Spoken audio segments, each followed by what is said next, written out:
Seth, I'm really, really excited to welcome you into the studio today and to talk to you about your amazing approach to life and the work that you do. It's incredible. So thank you. Well, thank you for having me. And hopefully we'll say something interesting. We'll do our best. I think that we're going to achieve that, no problem. Well, before we start, do you mind just telling my listeners a little bit about yourself and your bio? Tell us what's not in your bio. Give us some little nice inside story there. And why do you do what you do? What keeps you motivated? All that good stuff. Well, I've been a teacher for 40 years. I'm an entrepreneur and a blogger. I write one of the most popular blogs in the world, and I've written 20 best-selling books. Mostly what I try to do... You say that so casually. Sorry, I have to interrupt. You say that so casually. That is such an achievement in itself. Well done. The first 8 are hard. After that, you get momentum. I've written books about change, about marketing, about leadership, and about getting out of our own way. Because each of us knows the change we want to make in the world, but then we talk ourselves out of it. And so the workshops that I run, the teaching I do, it's not about hype or hustle or tips or tricks. It's about coming to grips with the only place to start is where we are. And what we have is the opportunity and thus the obligation to make things better. And that's my life's work, and that's what I try to do. What's not in my bio? Well, most of me is not in my bio. I try to separate the voice of Seth Godin with a capital S from the person who's not on screen when I'm not on screen. But I am an avid style canoeist, and I love to spend time in Canada. I spend a lot of time listening to jazz, and I have the world's greatest shelter dog. So there's some... Those are cute. That's wonderful. Well, you said a lot of things there that are interesting, but you did tell me a little behind the scenes story about the foreword that you got written for your book 20 years ago. You got to share that story. It's fun.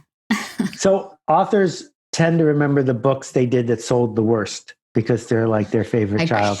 And the book I did that took the most time to write, a year, 8 hours a day, is called Survival is Not Enough. And it applied the thinking of evolutionary development to leadership in business.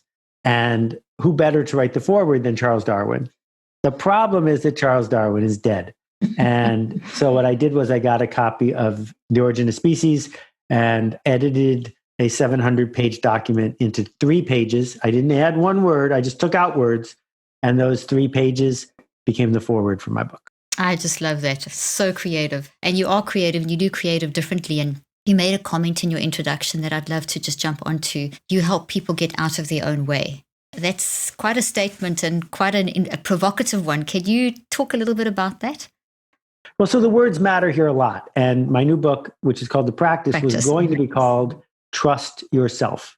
And my editor talked me out of that title. But if we're going to trust ourselves, who is doing the trusting and who is the self? It turns out almost all of us are used to having 2 voices in our head.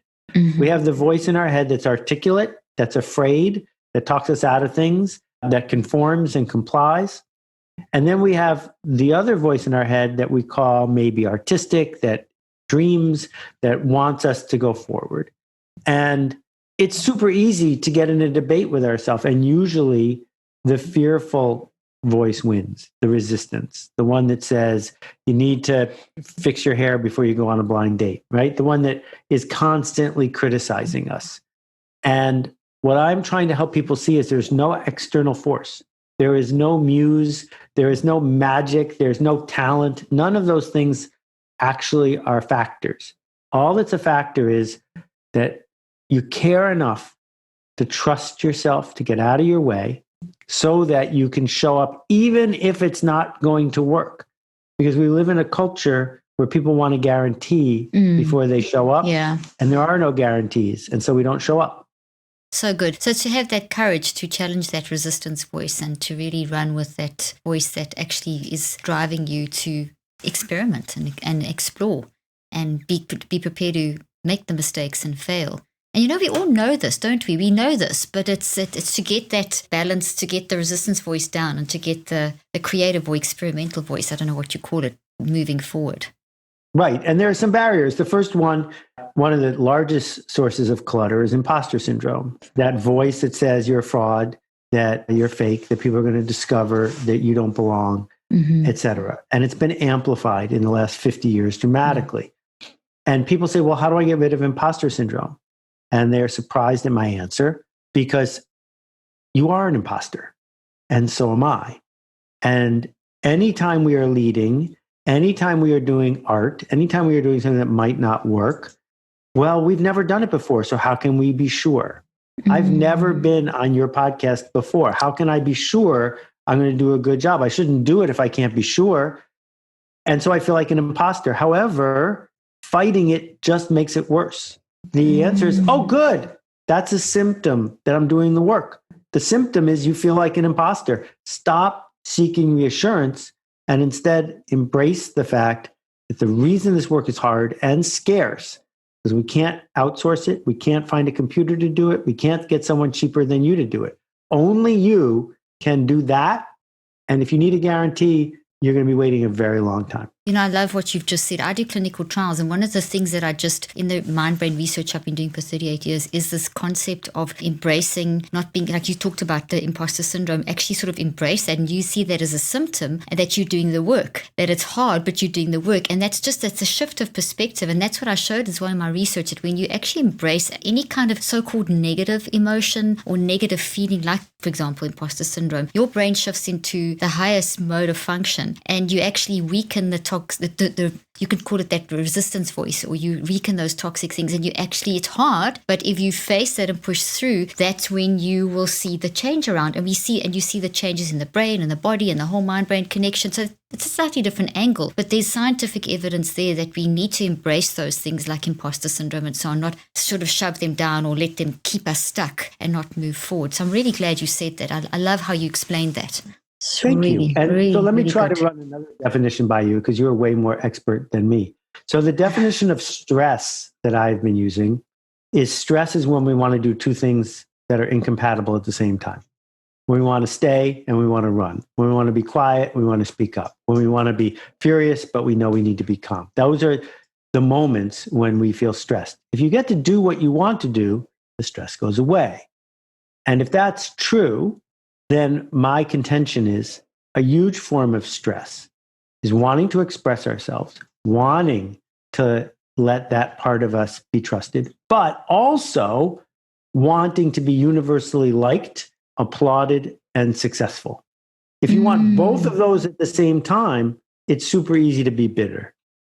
That's brilliant. You've got to actually decide which one you're going to go for. And I agree with your definition of stress, because stress actually is something that's good for you because it makes you sharp and alert and focus. But when you start doing I want both, you're going to be frustrated. You've actually made stress work against you. So literally when you follow your gut instinct, which is to actually go with who you are, then you have 1,400 neurophysiological responses that work for you, increasing your resistance, increasing your blood flow and oxygen to your brain. So you've got clarity of thinking and you've got courage, and it doesn't matter what everyone else is saying. But if you hover and kind of shift to the other side and you get bitter, then the stress works against you. So it now shifts physiologically, and 1,400 physiological responses work against you instead of for you. Now you drop blood flow and oxygen in your brain. So I mean, there's such real, and then that makes you feel super lousy when you don't have enough blood flow and oxygen in your brain and your body's going crazy. So then there's all that mind bitter plus body and brain angst combined together. That's right. And yet, the biggest pushback I get when I talk about the practice, when I talk about creativity, when I talk about leadership, over and over again, from some of the most creative people I know, is, but what if they don't like it? Oh, what do I do about this 1-star review? How do I respond to this rejection? And social media has made it so much worse because they call things that aren't likes. They call people who aren't friends.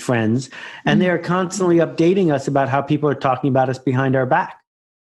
And so we get trapped. And my solution is, what if the work you're doing is generous?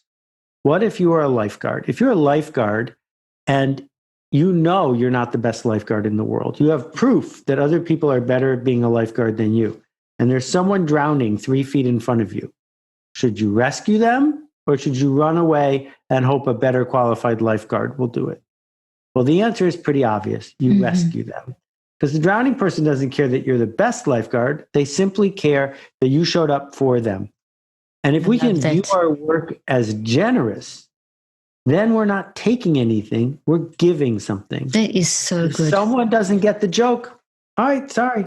I love that. You know, there's research that shows that when you do that, when you help others, when you have that generous attitude, and even if you feel like you're in a place where you feel like you need the help or you're battling, it increases your own ability to heal or function at a higher level, be more creative by about a factor of 68%. So, you know, we're designed for that. We actually are wired to move in that generous direction. I love that. So it's not that you always need, there's always going to be someone perhaps better than you, but still you show up. So it's the showing up that you're saying is the critical factor here, is show up with what you've got and do it. Right. And it's showing up because, well, so I have a blog. I've written 7,500 blog posts in a row. Incredible.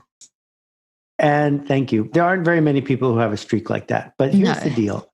I don't blog every day because I have a perfect blog post.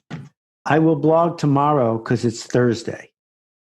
That's the only reason. And then I'll blog the day after that because it's Friday. Once you know you're going to show up, I made that decision once. I don't make it every day. Once you make that decision once, then your subconscious goes to work to say, well, if I'm going to show up, I might as well bring my best.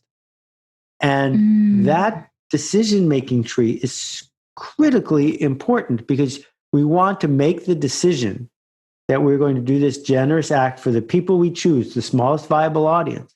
We don't want to make the decision again. And now once we know we're jumping in the pool to save the person, of course we're going to do the best we can because we already committed. I love that. You've committed and you show up and then you do your best. And it's that people maybe in this day and age are not committing. So your book, The Practice, give us an overview of the book. So it's teaching these principles, obviously. Talk a little bit more about the book.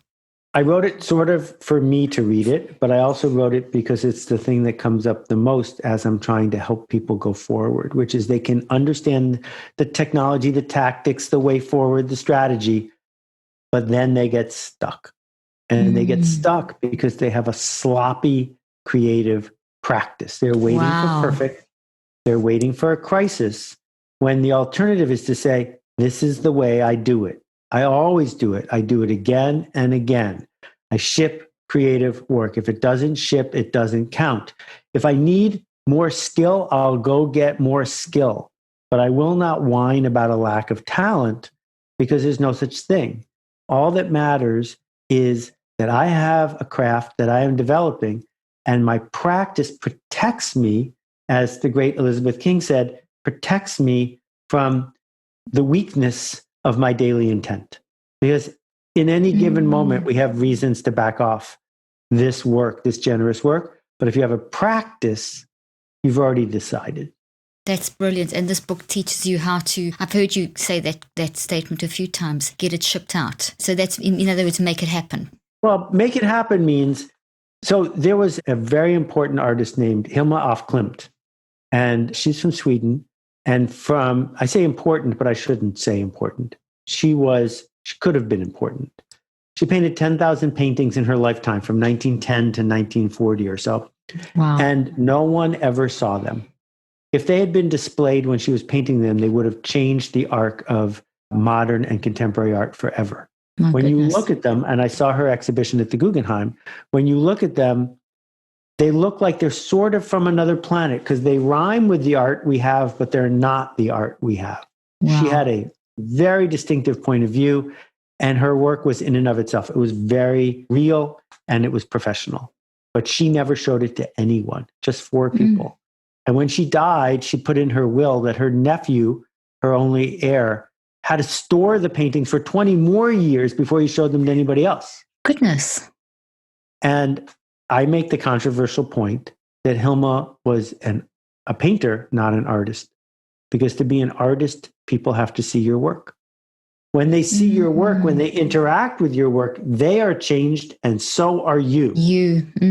Because this act of showing people the work is where the generosity comes in. If you're not going to show the work, it's a hobby. I love hobbies. Hobbies are great. But if you want to be making art in any form, you have to ship the work. No guarantees that it's going to work. No excuse for being sloppy. Ship the work and then do more work because that's how we make things better. Oh, I love that. It's just the courage to get out there. A lot of the work I do revolves around theoretical quantum physics. And there's a statement that's made that quantum physics is the science of thought. And the primary kind of focus of quantum physics is not about you, but about you in the world and your impact on others, and how your own quantum waves literally are enhanced by other waves. And that's just kind of the science behind what you're saying, because it's true. It's not, if it's just here, you can't just be here. You've got to actually interact and share it with the world, and that's when the feedback grows you. But people, as you say, in this day and age, are scared of feedback. I think they've always been, but I think it's even worse now because it's so quick and obvious and big and loud, and so many people can see so much so quickly, and there's so much a different level of competition where people are more threatened, and that's what's holding people back. So we have to kind of break that barrier, don't we, to be able to really ship things out. We do, and I think it's important to state that quantum physics is a metaphor for a lot of what we're talking about, but we are not actually talking about colors and charms and quarks and bosons and the rest of it. We're talking about that in the foundation. Mm-hmm. Yes. And that, Heisenberg and Copenhagen and all those things have really rich metaphors for us when we think about what is it to be examined. Exactly. What is it to be seen? Brilliant. And the irony of social media is, while it is apparently about being seen, it is mostly about hiding. It is about hiding behind the tropes of the moment and fake masks. Even authenticity, which I am not a fan of, is a form of hiding. Because if you act like a jerk and someone calls you out on it, you can just say, well, I was being authentic. Well, excuse. No. You're just annoyed with me for calling you out. You wish you could have gotten away with what you said. That's not authentic. What we need you to be is a professional, and a professional is different than authentic. If you go to a veterinarian with your puppy or your kitten and they say, I don't really feel like saving your dog's life, you're not happy with that. They're being authentic, but you wanted them to be professional in this moment. Make a promise and keep it. So I define art not as painting. Art is the work we do when we do something that might not work, but might make something better. And if we're going to make art, if we're going to be leaders, the only way to do that is to make a promise and then try to keep it. So if you go to see a Richard Serra sculpture, he doesn't have a brochure, but the promise is something transcendent might happen when you see negative and positive space at this scale. That's why you went to see it. It's not supposed to smell like chocolate chip cookies. You might like the smell of chocolate chip cookies, but that's not what the sculpture is for. Yeah. So we got to be really clear. Who's it for? What's it for? What change do I seek to make? And then we ship the work. And if it doesn't cause the change we sought, don't blame the audience. Make something better. And then do it again. Then do it again. Because we're not hacks. We're not here to ask the audience what they want. But we are artists. We're here to change them. And the only way you can do that is by shipping the work and seeing if it works and then doing it again. It's absolutely outstanding. So if you get negative feedback, that's still feedback, and we shouldn't be thrown by that. We should use that what is that negative feedback, to change the practice, to enhance the skill, to change the sculpture, to do something different. But at the same time, if I hear what you said earlier, we're also not going to live on people's approval. So it shouldn't throw you back that you just give up. It should spur you on to dive deeper and see, okay, well, it had that kind of impact, and maybe that's what you were looking for. Maybe that negative feedback is the impact you were looking for. So we have to be authentic with ourselves in what we deliver. And that's where the professionalism comes in. So we're not authentic in terms of trying to please people. We're authentic in terms of what we can offer the world. Let's talk about feedback and criticism for a second. Good. Three important topics. One, all criticism is not the same. This is really Heard you say this. Yeah. Okay. So I stopped reading my Amazon reviews 8 years ago. I haven't read one of them. I have never met an author who read all their 1-star reviews and is now a better writer. Exactly. There's no purpose in it. Why? Because a 1-star review does not tell you anything about you. It tells you something about the reviewer. And what it says is, I don't like stuff like this. Oh, okay. We learned something about you. But that's not the same as the helpful feedback of someone who gets the joke, is on the journey, knows what we're capable of, and is capable of giving us something that we might be better called advice. Not feedback or criticism, but advice. And that is priceless. And it gets even more priceless if the person who's giving it to us is good at it. And so when my editor, Nikki Papadopoulos, said, I know we're mostly on audio, but I'll show you what my hat looks like. No, we all said, video. You're going to have to get a new set of hats. I love it. Because I don't think that's a good title for your book. I was bummed out because I had hats and everything. Yeah, you had all made. Nikki is really good at understanding how to be in between the reader and the writer. And if I'm not going to listen to her on something like this, then I shouldn't work with her, right? So in that case, I said to myself, this is priceless advice. This is advice that someone would pay hundreds of thousands of dollars for. Of course, I'm going to listen to her. That's why I'm in this room. And so we've got to figure out who's it for, because all criticism is not the same. And if someone who's good at it is giving us advice, well, then that might be worth listening to. I love that. So there's feedback, which could be something you may want to not worry about because it's telling you about the person. Then there's advice, and then there's real counsel. There's that real professional that you're really going to learn something from. I've just finished my 18th book, and my editor's the same. He made the suggestion to move. I just thought the chapters were in the right order. That just made logical sense. He said, no, hang on, let's flip this here and that there and that there and that there, and let's change this and that, and let's just restart. And at first I thought, hey, you don't know my stuff. This is science, And my reaction then I thought, no, that he is giving me good counsel. And when I read what he did it all, he flipped everything, it made so much more sense. The flow was there. So yeah, I know what you're saying. And as you say, those 1-star reviews on Amazon, I don't know when I last looked either. And that goes for people that are sitting there reading every comment on Instagram, and they might get 20 great ones and 2 negative ones, and they spend all day worrying about the negative ones. We've got to watch where that's coming from. So that negative criticism or the feedback, the 3 levels, the one that we shouldn't pay attention to is the one that's more the person's frustration coming out on you kind of thing, because they didn't get it. Or it could very well, in my book, This is Marketing, I tell the story of a stand-up comic. He's worked very hard to get to his level. His agent calls him up and says, I got a breakthrough for you. 500 people in a theater, bring your best day, right? So the comic shows up and he's really polished. And an hour later, not one person has laughed the whole time. Ouch. Not one. He bombs. And he's leaving the theater and the phone rings and it's his agent. The agent's sort of sheepish. He says, I made a mistake. It was a tour group from Italy and no one spoke English. So the question is, who screwed up, the comic or the audience or the agent? Well, obviously the agent. It wasn't the audience's fault and it wasn't the comic's fault. So a lot of the time you are getting criticism. What people are actually saying quite simply is, this wasn't for me. And the answer to that is, thank you. Thanks for letting me know. The answer is not to change what you make. The answer is to realize you didn't make it for anyone like that. Amazing. And you should be clear up front. It's not for you. So I'll tell you an interesting marketing insight. Very, very good advice. You know that spam you get where they say some king has died and if you give us this money, we'll get the briefcase full. Right. Yeah, got it. It's filled with typos and stuff, right? Yes. It's always, why is that? After all these years, clearly they have made enough money to afford an editor. Exactly. Why is it so bad? Well, they do it on purpose. They do it on purpose because they don't want smart people to write back. They want stupid people to write back because smart people waste their time. Smart people start going back and forth and then sooner or later don't send the money. But stupid people, they can steal from.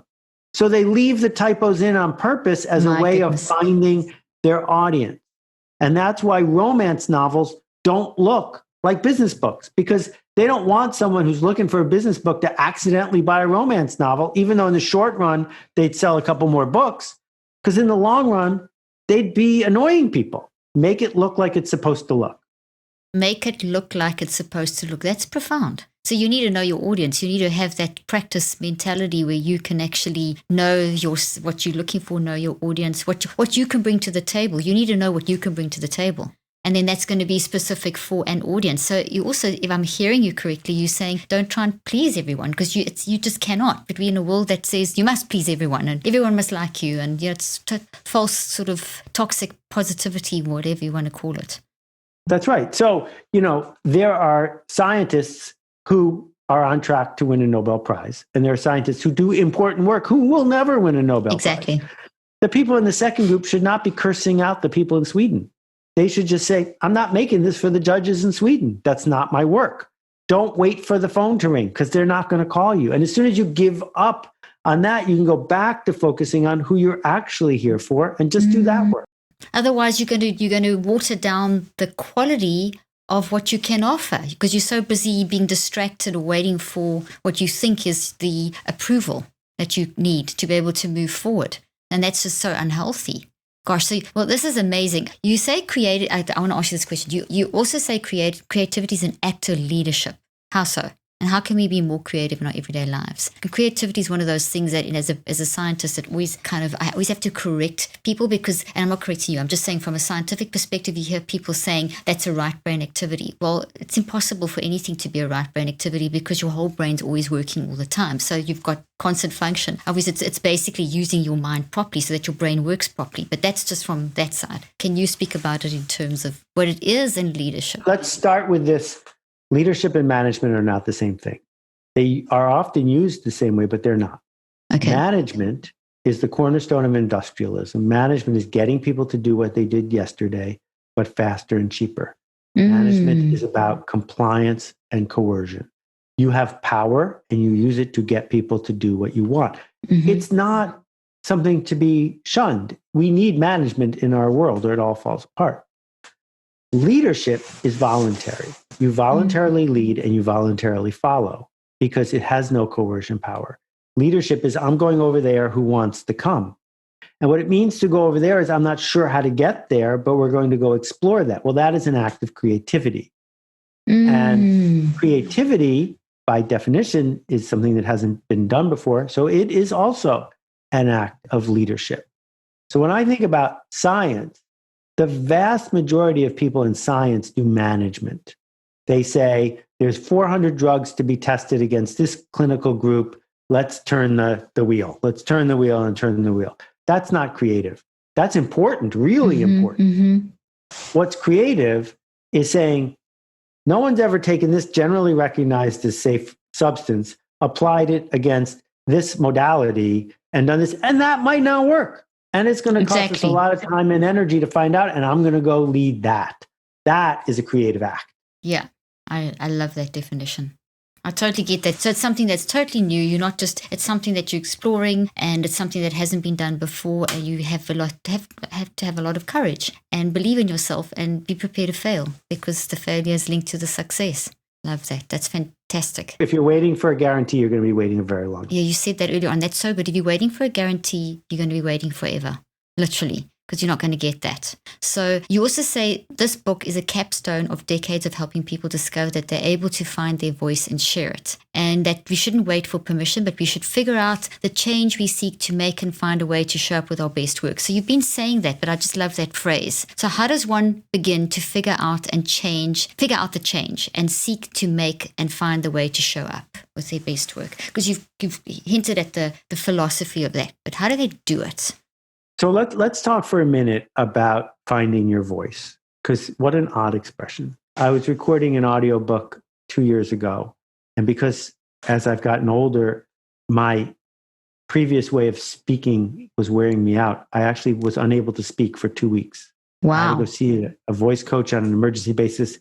There was some doubt if my voice was ever going to come back. I had strained it so badly. That's not the kind of voice I'm talking about finding. Finding your voice, for me, is not about authenticity, because I think that's something we reverse engineer after we're happy. It's about willingly being peculiar or idiosyncratic. The word peculiar comes from the Latin of owning a cow. It comes from private property. Peculiar means it's yours. And idiosyncratic means it's unique. And we have been pushed since we were in first grade to not have a voice, to just answer the test questions the way they're supposed to be answered, to say back what the teacher said, to say back what the boss said. So most people aren't willing to be peculiar or idiosyncratic. And so they feel stifled because they've been managed into nothing. And so a key part of being creative is, when you look at my work, can you tell I made it? Because if you can't tell I made it, then it's probably not worth me making. Because if someone else could have made it, they could have done it cheaper than me. And that idea of being idiosyncratic and peculiar is very scary and urgent. Elaborate a little bit there. I love that. I love that. Urgent because the world is a mess. Yep. And we need industrializing our way into more of a mess, faster and louder, isn't going to solve the problem. We need people to stand up for racial justice. We need people to stand up to fight the prevailing model of carbon. We need people to stand up and figure out how to give a voice to people who don't have a voice. Go down the list of all the things we need. Who's doing those things? Well, you could, if you're willing to be peculiar and idiosyncratic in how you approach it. We don't need more soldiers. We need more people who are willing to say, follow me. That's brilliant. We don't need more soldiers. We need more people who are willing to say, follow me. Because there's something, I always used to say this to people when I was training, did a lot of training in my life with all different corporate schools, etc. But one of the things that I'd always say is that there's something you can do that no one else can do. And I think that's kind of what you say. But I love the words peculiar and idiosyncratic, because as soon as you say peculiar, there's a negative connotation, but you've just turned that on its head. And you've made that something, I want to be peculiar now, just the way you described it. I want to be idiosyncratic, and because that's going to lead to creativity, which is going to lead to originality, authenticity, and generosity, isn't it? It's going to kind of all flow. But there's a flip side, because as I said earlier, you're not entitled to success. And if you are fully peculiar and idiosyncratic, everyone's going to ignore you. If you were, if Lou Reed, rest in peace, though he probably won't, if Lou Reed had made Take a Walk on the Wild Side in 1840, no one would have ever listened to it because it would be too far away from anyone's expectation of what they wanted, right? The Baroness Elsa von Freytag-Loringhoven was the original punk artist. She's the one who did the urinal that Marcel Duchamp stole. And she was right on the cutting edge. And you never heard of her because she went over the cutting edge. Which means that at the same time we're doing this, we have to understand genre. And genre is not generic. Genre just means, what does this remind me of? When I put this on a shelf, what shelf am I supposed to put it on? If I go to, post-pandemic, if I go to the theater, am I going to a strip club, to the cabaret, to a Broadway show? Those are genres. Yeah. And if you show up in a Broadway theater and put on a puppet show, people are going to walk out because it might be idiosyncratic, it might be peculiar, but it doesn't remind them enough of what they came for, because genre is about selecting your audience. So good. And so we have to find work that we can rhyme with. There is nothing in our world that is truly original. Nothing. Everything has to rhyme. And what does it mean for you to remind me of something else? So if we think about, the greatest Broadway production of my lifetime, Hamilton, well, even if Hamilton has a different cast and a different soundtrack than people expected, it is clearly in and of itself a Broadway show. There was never confusing it for that. Lin-Manuel Miranda understood the tropes and genre of Broadway as well as any human being alive. And that was enabled him to have the platform to do something that people said was the most creative thing they'd ever seen. And peculiar and idiosyncratic. I can make a parody of Hamilton. If they can't make a parody of you and your work, then you're probably not getting the joke.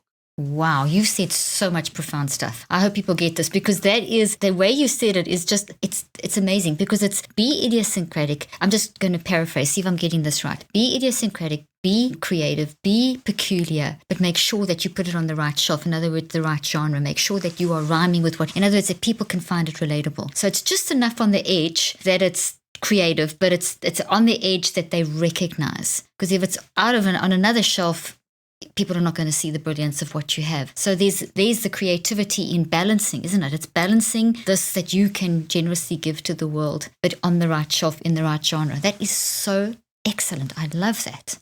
Well, thank you. But it also means you have to do the reading. You have to do the work. So if I said to you, do you agree or disagree with David Bohm? You would be able to have a conversation with me about it because you've done the reading, right? Exactly. Whereas most people would say, who? And the point is that if I am talking to someone who's thinking about going into the publishing industry and I say, what did you think about Michael Cater's rant? And they say, who's Michael Cater? I'm like, you're not a professional. You haven't done the reading. right? And you're not entitled to say whatever the hell comes into your mind and expect that the world will listen to you. You have to do the reading. Ouch. That is so good. And that you've just explained what's going on in the world today, where people aren't doing the reading, but they've got all these opinions and they know nothing about it. So keep quiet until you've done the reading. Otherwise, you're going to say something that is unprofessional and it's going to hurt someone. That's so important. So to get that knowledge before you just shoot your mouth off. And social media has really taught people to just not read and just shoot your mouth off and give your opinion. And, well, this is my opinion. This is my civil right. This is that in itself, the more my I that a person says, my I, individualism, that kind of thing, the more they increase their chance of getting a cardiovascular event in the next 12 months by 42%. So I don't know if people realize that, but we're not meant to do that. We are meant to tune into the genre. And if you want to pass an opinion, read, get the knowledge so that you can have a decent conversation and pass a constructive piece of criticism. I love that. You talk about passion and passion being a choice. I love this. Can you explain that? And I wanted to say as well, do you think it's problematic that we get so focused on finding one passion? Because you hear the word passion, find your passion. I mean, it's like almost an overtraded word, but you handle it differently. So we're missing something. So can you talk about passion? Passion is nonsense. And this idea that you were born to do something. Like Vincent van Gogh wasn't born to be an impressionist oil painter. If he had been born 100 years earlier or later, he never would have touched the paints. Steve Jobs, if he had been born 200 years earlier, it's unlikely he would have started a computer company. I'm just saying that what we do is not say, I am ready and passionate and eager, and then we do the work. Actually, we do the work, and that makes us passionate. We do the work, and that puts us in flow, not the other way around. Writer's block is a myth. I wanted you to talk about that. Thank you for bringing that up. Okay, talk about that. I make these on my laser glow forge. They're handmade, and they're called writer's blocks. Cute. And one of them says on the side, no such thing as writer's block. Writer's block is a myth. No one gets plumber's block, right? No one gets bicycling block. So where did writer's block come from? Well, you can do the research. The term is only as old as Percy Shelley and shortly thereafter. And it is a way for people to hide.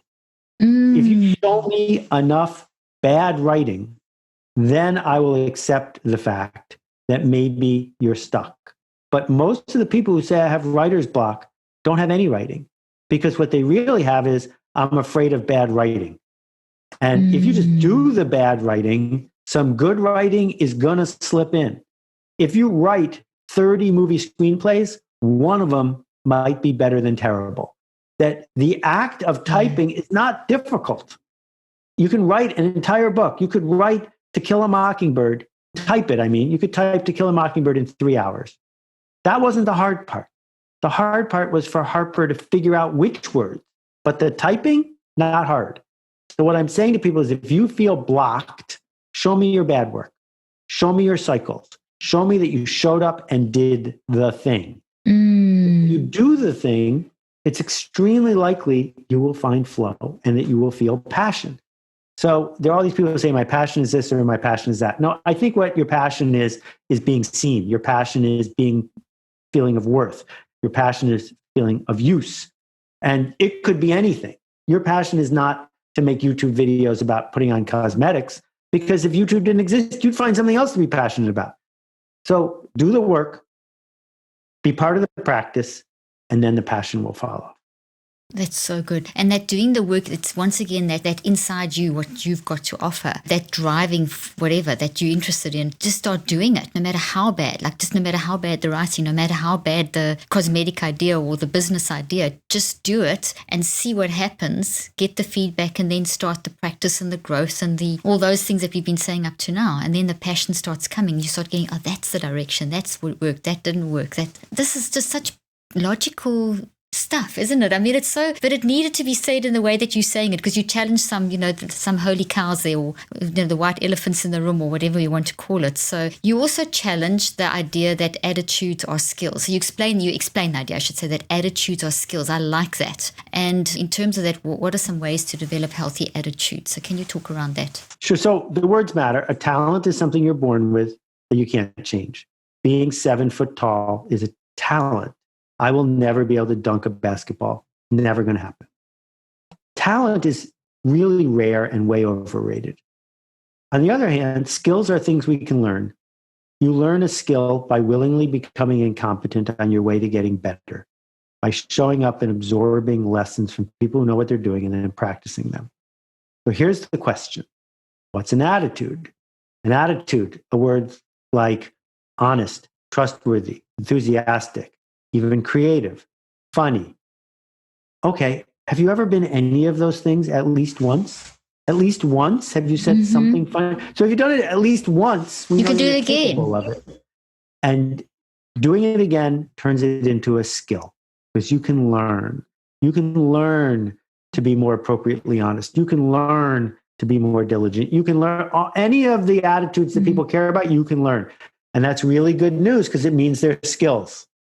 And if they're skills, they're a choice because you can sign up to learn to do them better. So if you just made a list of all the attitudes and skills that you could imagine you'd want to be around, that you'd want to be married to, that you'd want to work for, that you'd want in someone you patronize, they're all available to you if you want to go get them. And if they're not important enough to go get them, then stop daydreaming that they're important because they're there if you want them.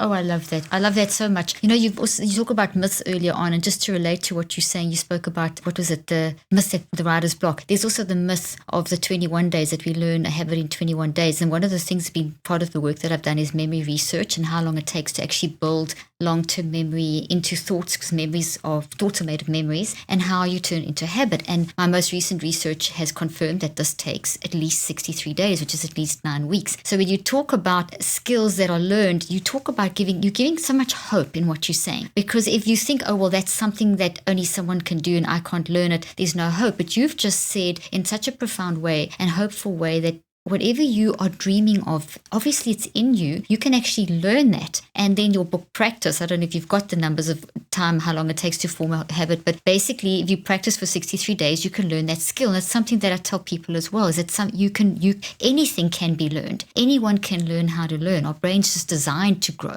and our mind's designed to push that. And it's such a hopeful thing, because then you don't just feel, oh my goodness, it's only the few out there. As you said, talent is overrated. And we've put everything around talent and thinking, okay, that's the other, and I'm part of the majority that isn't the other. But you've just changed that and put that on its head, that anyone can learn to do a skill that is relevant to what they're focusing on and what grabs their attention. I think have I understood you correctly?